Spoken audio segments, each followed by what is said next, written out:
Hospital of Horrors. If old Abe had turned right at Eakles Crossroads onto Keedyville Road and had gone 1 mile east, his carriage would have reached Smoketown, where the Union's largest field hospital was established. However, there is no evidence that he journeyed to a remote hamlet. At the time, Bakersville consisted of fewer than a half dozen limestone and log homes and one-room brick schoolhouse. More than a century later, the village remains about the same size. About 70% of deaths at Smoketown Hospital resulted from wounds received at Antietam, including shock from amputation. Many of these crude operations were performed by Chief of Surgery Bernard A. Vanderkeeft, who remembered his first week at Smoketown, probing for bullets and sawing off arms and legs. General Joseph Hooker's 1st Corps Infantrymen made up most of the 600 convalescents sheltered there in 80 white hospital tents. In the old oak and walnut woods that encompass the village and hospital, a few 12th Corps casualties, along with several wounded and misplaced Confederates, were fighting their last battle. An early cold spell on November 7th left Washington County with its first snowfall of 1862. One can only imagine the misery of amputees trying to survive with only a tent for protection against unforgiving winter winds. In a letter home, Surgeon William A. Childs of the 5th New Hampshire Infantry describes what he saw at this hospital of horrors. The dead appear sickening, but they suffer no more. But the poor, wounded, mutilated soldiers that yet have life and sensation make a most horrid picture. So let me walk you through the cemetery. This is an old cemetery, obviously. It's interesting. A lot of German names and families around here. Here's an interesting one. Excuse me. Stonebreaker. Samuel Stonebreaker. That's not a Mason. Anyway, let's take a look.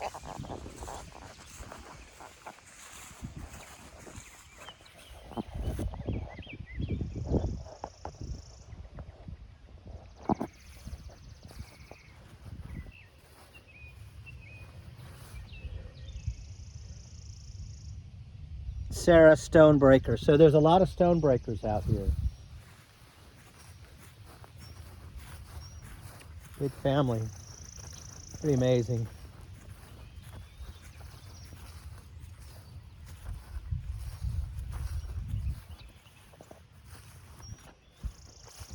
Kind of unfortunate. You would hope that there was a little better care, but it is what it is. Mary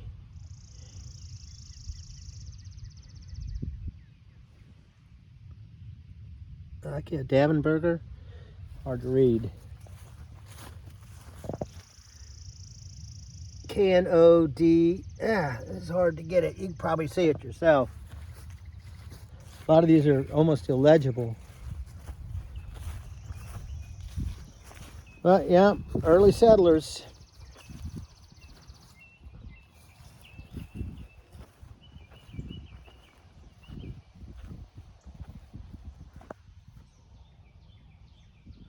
You get a sense, very old cemetery.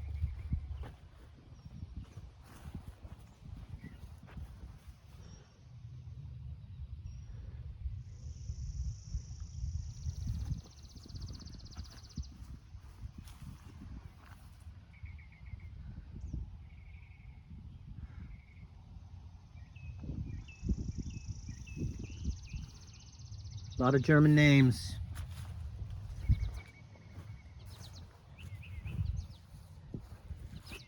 Davis, our mother, 1884.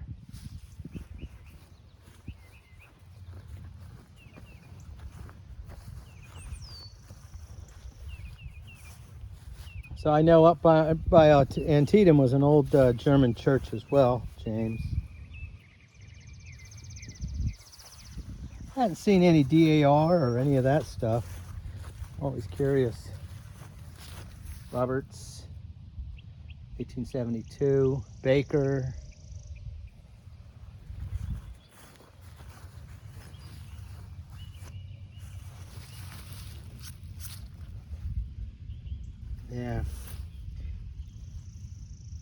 Schatze. Oh, these are all very German names.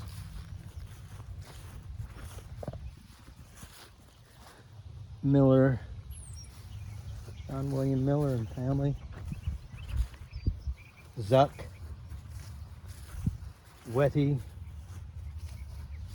Zuck.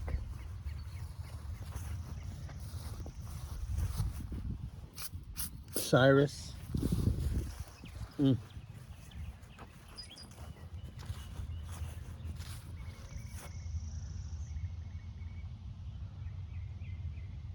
Offerbach. Wow. Turner. They're very interesting. And I think it had been somewhere in that general direction to Antietam, if I'm not mistaken. Turner. Wow. Very old. There's probably a link out there. I'll put a link in the description. Probably with some more. You know how the Germans keep good records. I suppose there's a list of all that are interned here. Harper. Wow. Yeah, Poffenberger.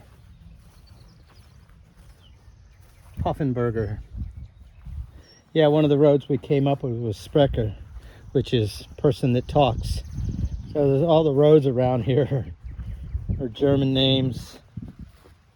Moser, Thomas. Wow. Kind of neat. Reynolds, William Reynolds. Died 1876. 60 years. Wow.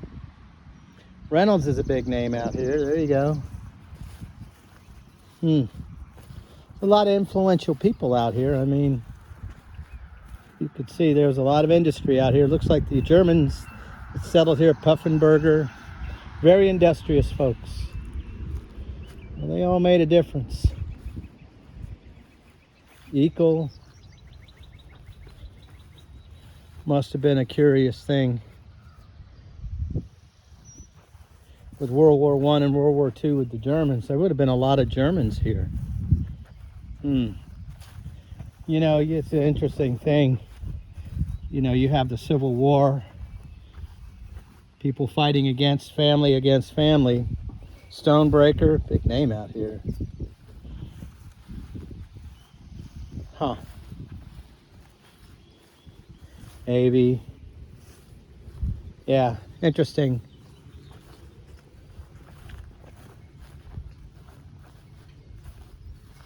Eckel.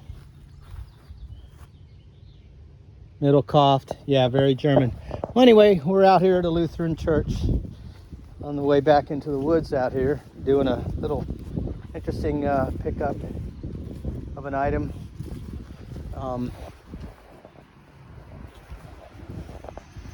From a Craigslist sale, and here we are back in the middle of the German settlements. But anyway, Motley Patriot.